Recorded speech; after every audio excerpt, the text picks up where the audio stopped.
All right, what's up, guys? I have been collecting and stacking books for a minute now. So I've gotten some from the used bookstore, some from the new bookstore, and some from online from Amazon. So I've got quite a stack, and I figured it's probably a good time to do one of these book haul videos, as well as this will give me an opportunity to do some shout outs, because I wouldn't even know about some of these books if it wasn't for some other booktubers. So just paying some respects.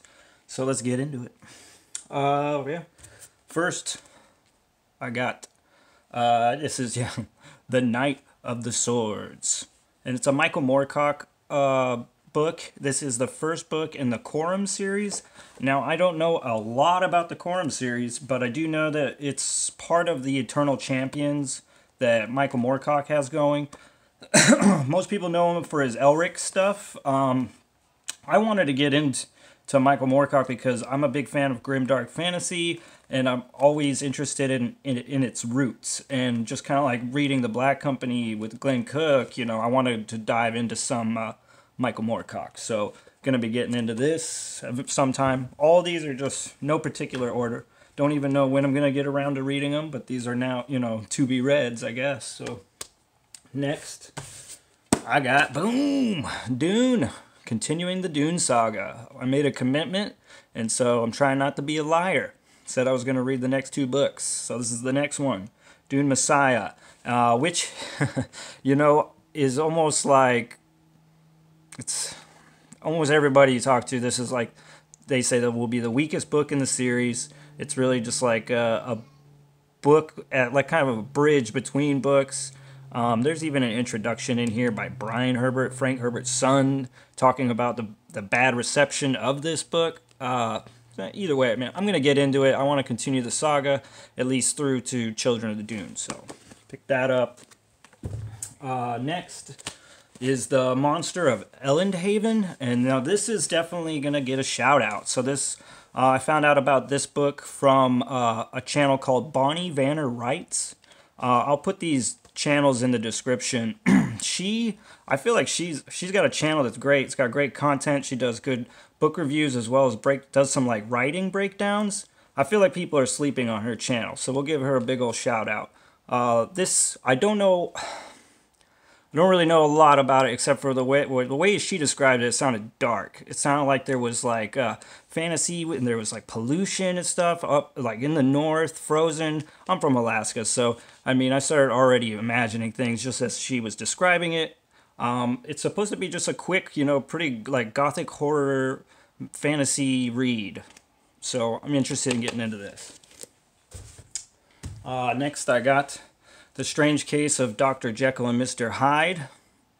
This is a story that's kind of near and dear to my own heart, being that I have lived a Dr. Jekyll and Mr. Hyde lifestyle at times. So definitely wanted to read the story. I know all about it. I just never actually read the actual story.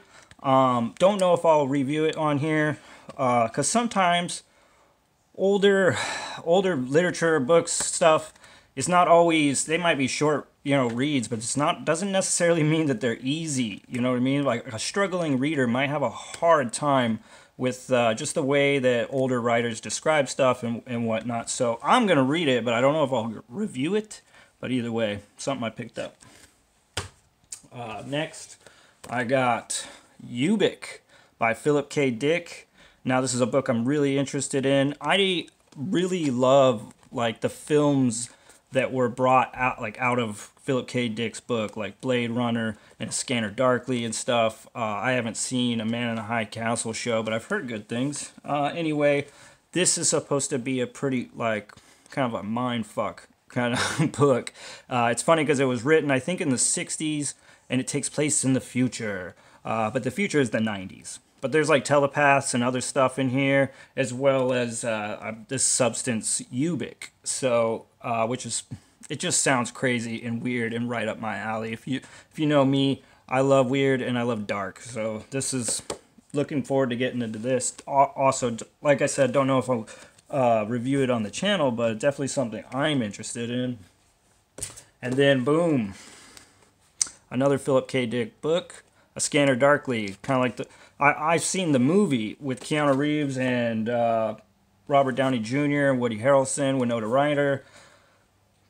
The movie was great. I loved it. It was super weird, super trippy. Like all of the footage was like painted over. It was just right up my alley, and made me want to read the book. So, looking forward to getting into Bob Arctor in this book.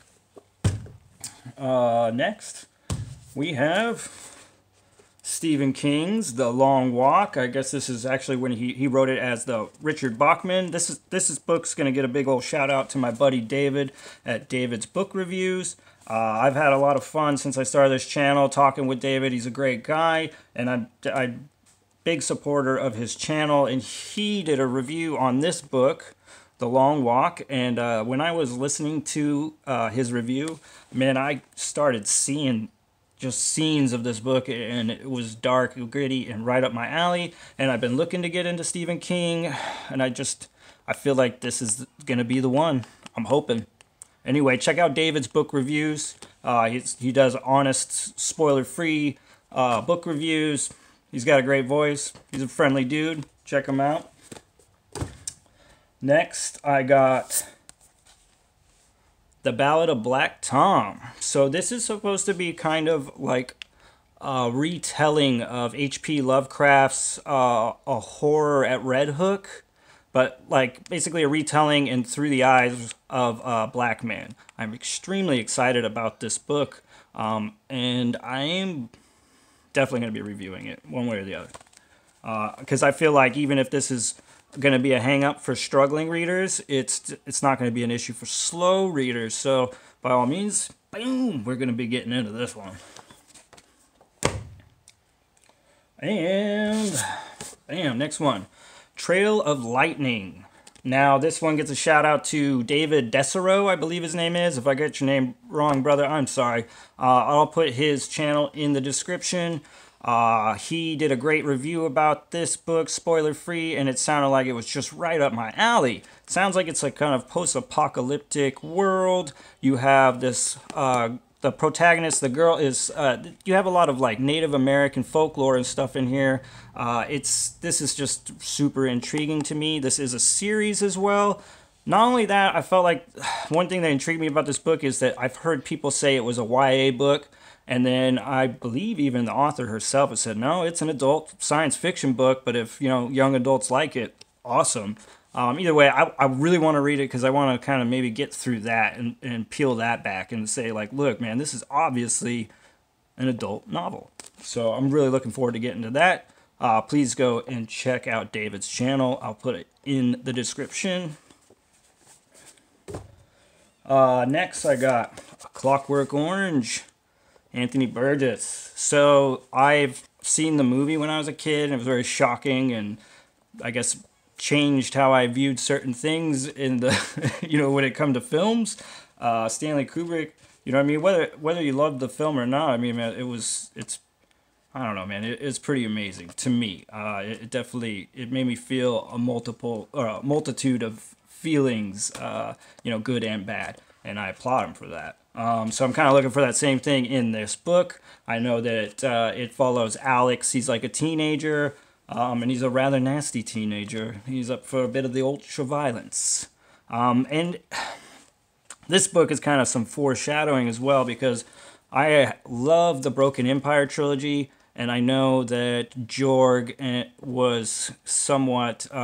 you know, the writing Jorg was influenced by Alex from this book. So at some point in time, I'm going to be rereading the Broken Empire trilogy. But you can bet that I'm going to read this first before I do that. So when you see me reviewing this, you can almost guarantee that the Broken Empire trilogy is coming down the pipeline. So keep an eye out for that. And speaking of Broken Empire and Mark Lawrence, I picked up his newest book. Or actually, I got it mailed to me. So, The Girl in the Stars. I don't know a whole bunch about this. I do know it's a new trilogy that he's working on. It's supposed to take place in the same world that his last trilogy took place. I'm a huge, like, he's like my favorite author. I'm not saying he's the best author, but I think just the way that the journeys that he's taken me on have been, you know, like 5-star journeys. The guy like reviews a lot of other books, and I find it very, very helpful.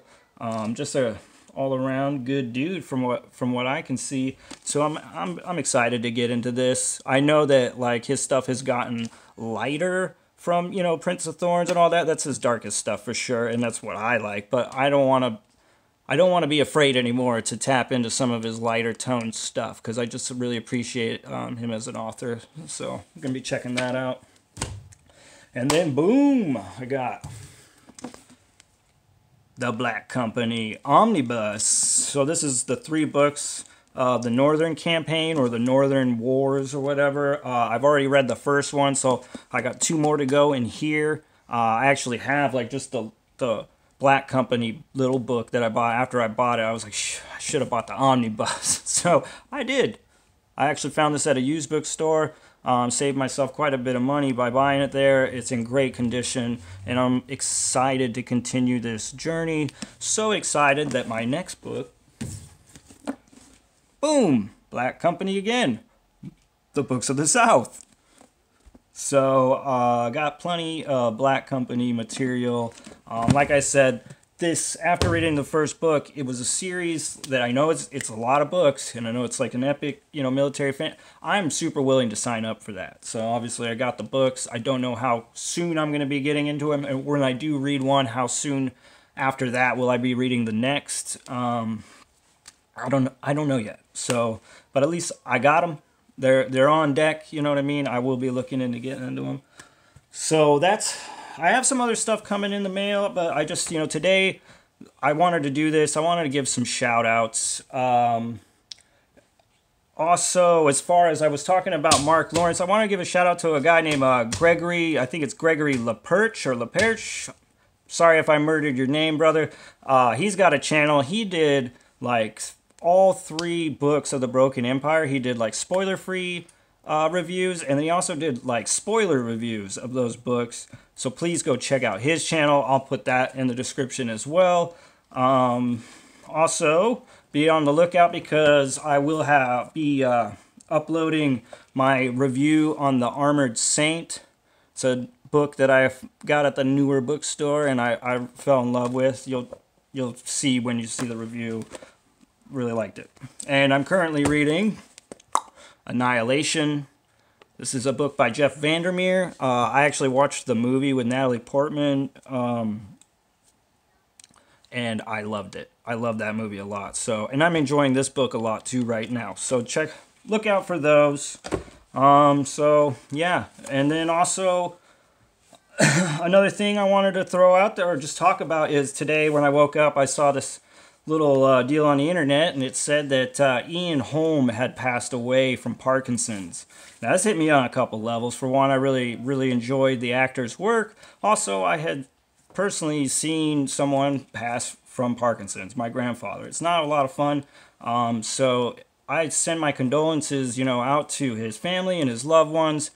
And it sucks that he's gone, but I'm sure, because given the nature of that disease, you know, once it's got you, he's probably more at peace now than he was in that pain. So, like I said, my condolences out to his family, and I want to take a minute just to think about, you know, his work. You know, he's left a huge memory for us. Thankfully, he's got so many movies out there. You know, most people are gonna, you know, correlate him to Bilbo Baggins. He plays Bilbo in the Lord of the Rings movies. But if that's all you know him from, I really encourage you to go check out his filmography. Like, he's just got movies galore. He was in Brazil, which was a great movie. He was in Alien. He was in, what was his role? Sir William Gull in From Hell. That's my favorite of his, probably, period. I can't really think of Jack the Ripper without seeing Ian Holm's face just maddened and, you know, the blacked out eyes and everything. Oh, so good. So, we salute you, Ian Holm.